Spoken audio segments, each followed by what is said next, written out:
ಮಲಿನಗೊಂಡಿರುವ ಮನೆಯನ್ನು ವ್ಯವಸ್ಥಿತವಾಗಿ ಇಡುವಲ್ಲಿ ಯಶಸ್ವಿಯಾದರೆ ಮನೆ ಈ ವಾರದ ಲಕ್ಸುರಿ ಬಜೆಟ್ ಗಳಿಸುವ ಅವಕಾಶ ಪಡೆಯುತ್ತದೆ. ಗಲೀಜ್ ಎಂತಂತ ನಾನು ಅವರಿಗೆ ತೋರಿಸ್ತೀನಿ. ಬಿಗ್ ಬಾಸ್ ಮನೆಗೆ ಗ್ರಾಂಡ್ ಆಗಿ ಎಂಟ್ರಿ ಕೊಟ್ಟ ರಕ್ಷಿತಾ ಶೆಟ್ಟಿ ಮತ್ತೆ ಧ್ರುವಂತ್ ಅವರು. ಹೌದು, ಮನೆಗೆ ಈಗಾಗಲೇ ಇಬ್ರು ಕೂಡ ಒಳಗಡೆ ಹೋಗಿ ಒಂದು ತೀಟ್ಲೆಯನ್ನ ಮಾಡಿಬಿಟ್ಟು ಬಂದಿದ್ದಾರೆ, ಅದು ಕೂಡ ಮನೆಯವರಿಗೆ ಗೊತ್ತಿಲ್ಲದ ರೀತಿಯಲ್ಲಿ. ಸೊ ಸೀಕ್ರೆಟ್ ರೂಮ್ ಅಲ್ಲಿ ಇದ್ದಂತಹ ರಕ್ಷಿತಾ ಮತ್ತೆ ಧ್ರುವಂತು ಮನೆ ಒಳಗೆ ಹೇಗೆ ಹೋದ್ರು, ಅಲ್ಲಿ ಏನ್ ಮಾಡಿದ್ರು ಅಂತ ಹೇಳಿ ಈ ವಿಡಿಯೋದಲ್ಲಿ ನೋಡ್ತಾ ಹೋಗೋಣ. ಮೊದಲಿಗೆ ನೀವು ನೋಡಬಹುದು, ಬಿಗ್ ಬಾಸ್ ಅವರು ಒಂದು ಟಾಸ್ಕ್ ಅನ್ನ ಕೊಡ್ತಾರೆ, ಅದು ಕೂಡ ಲಕ್ಸುರಿ ಬಜೆಟ್ ಟಾಸ್ಕ್.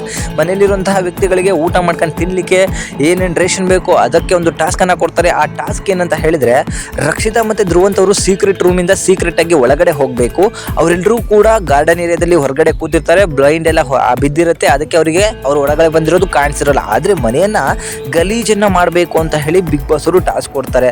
ಇದಕ್ಕೆ ರಕ್ಷಿತಾ ಒಂದು ಕೌಂಟರ್ ಡೈಲಾಗ್ ಕೊಡ್ತಾರೆ, ಗಲೀಜ್ ಅಂದ್ರೆ ಏನು ಅಂತ ಹೇಳಿ ಅವ್ರಿಗೆ ನಾನ್ ತೋರಿಸ್ತೀನಿ ಎಂದು ಒಳಗಡೆ ಹೋದಂತಹ ಧ್ರುವಂತ್ ರಕ್ಷಿತಾ ಯಾವ ಮಟ್ಟಕ್ಕೆ ಗಲೀಜು ಮಾಡಿದ್ದಾರೆ ಅಂದ್ರೆ, ಅವರೆಲ್ಲರೂ ಸೇರ್ಕೊಂಡು 2 ದಿನ ಕ್ಲೀನ್ ಮಾಡಿದ್ರು, ಆ ಮನೆ ಕ್ಲೀನ್ ಆಗ್ಬಾರ್ದು, ಆ ಮಟ್ಟಕ್ಕೆ ಗಲೀಜನ್ನ ಮಾಡಿದ್ದಾರೆ. ಹಾಲ್ ಚೆಲ್ಲುವಂಥದ್ದು, ರಕ್ಷಿತಾ ಅಂತೂ ಸಿಕ್ಕಾಪಟ್ಟೆ ಸೀರಿಯಸ್ ತಗೊಂಡು ಇದರಲ್ಲೆಲ್ಲ ಹಾಲ್ ಚೆಲ್ಲಿದ್ದಾರೆ, ನೀರು ಚೆಲ್ಲಿದ್ದಾರೆ, ಡಸ್ಟ್ ಬಿನ್ ಅಲ್ಲಿರೋ ಕಸಗಳನ್ನೆಲ್ಲನೂ ಕೂಡ ಚೆಲ್ಲಿದ್ದಾರೆ. ಮತ್ತೆ ಅಲ್ಲಿ ಮೇಕಪ್ ಕಿಟ್ಗಳನ್ನಂತೂ ಪಿಲ್ಲಿ ಮಾಡಿ ಬಿಸಾಕಿದ್ದಾರೆ.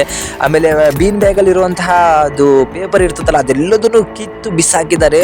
ಮನೆಯನ್ನ ಧ್ವಂಸ ಮಾಡಿ ಬಿಸಾಕ್ಬಿಟ್ಟಾರೆ. ಎಂತ ಗಲೀಜ್ ಅಂದ್ರೆ, ಬ್ಲೈಂಡ್ ಫೋಲ್ಡ್ ಆದ ಕೂಡಲೇ ಮನೆಯವರೆಲ್ಲರೂ ಕೂಡ ಒಳಗಡೆ ಎಂಟ್ರಿ ಕೊಟ್ಟು ಕೂಡಲೇ ಶಾಕ್ ಆಗ್ಬಿಡ್ತಾರೆ. ಅಷ್ಟರೊಳಗೆ ಇವರಿಬ್ರು ಕೂಡ ಎದ್ದು ಬಿದ್ದು ಸೀಕ್ರೆಟ್ ರೂಮ್ ಒಳಗೆ ಬಂದು ಒಂದು ಕೇಳಿಸ್ಕೊಂಡು ಟಿವಿ ನೋಡ್ಕೊಂಡು ಕುತ್ಕೊಂಡಿರ್ತಾರೆ. ಒಬ್ಬೊಬ್ರು ರಿಯಾಕ್ಷನ್ ನೋಡಿ ಬಿದ್ದು ನಗ್ತಾ ಇರ್ತಾರೆ. ಧ್ರುವಂತ್ ಮತ್ತೆ ರಕ್ಷಿತಾ ಅವರು. ಗಿಲ್ಲಿ ಅಂತೂ ತಲೆನೇ ಕೆರ್ಕೋತಿರ್ತಾನೆ, ಯಾಕಂದ್ರೆ ಅವನು ಬಾತ್ರೂಮ್ ಅನ್ನ ಸಿಕ್ಕಾಪಟ್ಟೆ ಗಲೀಜ್ ಮಾಡಿ ಬಿಸಾಕಿರ್ತಾರೆ. ಮನೆ ಒಳಗಂತೂ ಯಾವ ರೀತಿ ಹಾಲೆಲ್ಲ ಚೆಲ್ಲಿ ಗಲೀಜ್ ಮಾಡಿ ಹೋಗಿದ್ದಾಳೆ ರಕ್ಷಿತಾ. ಸೊ ರಕ್ಷಿತಾ ಹೇಳಿದ್ದೇನೆ ಮಾಡುವಂಥದ್ದು ಏನಂದ್ರೆ, ನಾನು ಅವರಿಗೆ ಗಲೀಜ್ ಅಂದ್ರೆ ಏನಂತ ತೋರಿಸ್ತೀನಿ ಅಂದಿದ್ರು, ಬಟ್ ಈ ಮಟ್ಟಕ್ಕೆ ಗಲೀಜ್ ಮಾಡ್ತಾರೆ ಅಂತ ಹೇಳಿ 100% ಅನ್ಕೊಂಡಿರಲಿಲ್ಲ. ಧ್ರುವಂತ್ ಅವರು ಕೇವಲ ಇದು ಪೇಪರ್ಗಳನ್ನ ಬಿಸಾಕ್ತಿದ್ರೆ, ರಕ್ಷಿತಾ ಮಾತ್ರ ಕೆಳಗಡೆ ಕೂತ್ಕೊಂಡು ನೆಲದಲ್ಲಿ ಎಲ್ಲ ಒದಾಡ್ಬಿಟ್ಲು. ಯಾವ ರೀತಿ ಗಲೀಜ್ ಮಾಡಿದ್ರೆ ಮನೆ ಮಂದಿ ಈ ಬಾರಿಯ ಲಕ್ಸುರಿ ಬಜೆಟ್ ಅನ್ನ ತಗೊಳ್ಳೋದು ತುಂಬಾ ಕಷ್ಟ ಇದೆ ಅಂತ ಹೇಳಿ ನನಗನ್ನಿಸ್ತು. ಇನ್ನೊಂದೇನಂತ ಹೇಳಿದ್ರೆ, ನಾಳೆಯ ಶೂಟಿಂಗ್ ಅನ್ನ ಇವತ್ತೇ ಮಾಡ್ತಿದ್ದಾರೆ ಅಂತಾನು ಕೂಡ ನಿಮಗೆ ಅಪ್ಡೇಟ್ ಬಂದಿದೆ ಅಂತ ಹೇಳಿ ಅನ್ಕೋತೀನಿ. ಏನೇ ಆಗ್ಲಿ, ನಾಳೆ ಅಥವಾ ನಾಡಿದ್ದಲ್ಲಿ ರಕ್ಷಿತಾ ಮತ್ತೆ ಧ್ರುವಂತ್ ಅವರು ಅಫಿಷಿಯಲಿ ಒಳಗಡೆ ಬರ್ತಾರೆ.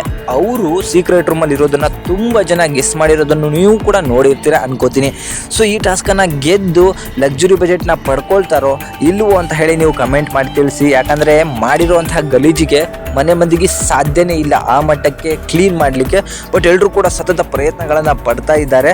ಎಲ್ಲರೂ ಕೂಡ ಸೇರಿ ಈ ಲಕ್ಸುರಿ ಬಜೆಟ್ನ ಪಡ್ಕೋತಾರೋ, ಇದನ್ನು ಕೂಡ ಹಾಳು ಮಾಡ್ಕೋತಾರೋ ಕಾದು ನೋಡೋಣ. ಈ ವಾರ ಯಾರು ಆಚೆ ಹೋಗ್ಬೋದು ನಿಮಗೆ ಅನ್ಸುತ್ತೆ, ಅದನ್ನು ದಯವಿಟ್ಟು ಕಮೆಂಟ್ ಮುಖಾಂತರ ನಮಗೆ ತಿಳಿಸಿ. Thank you.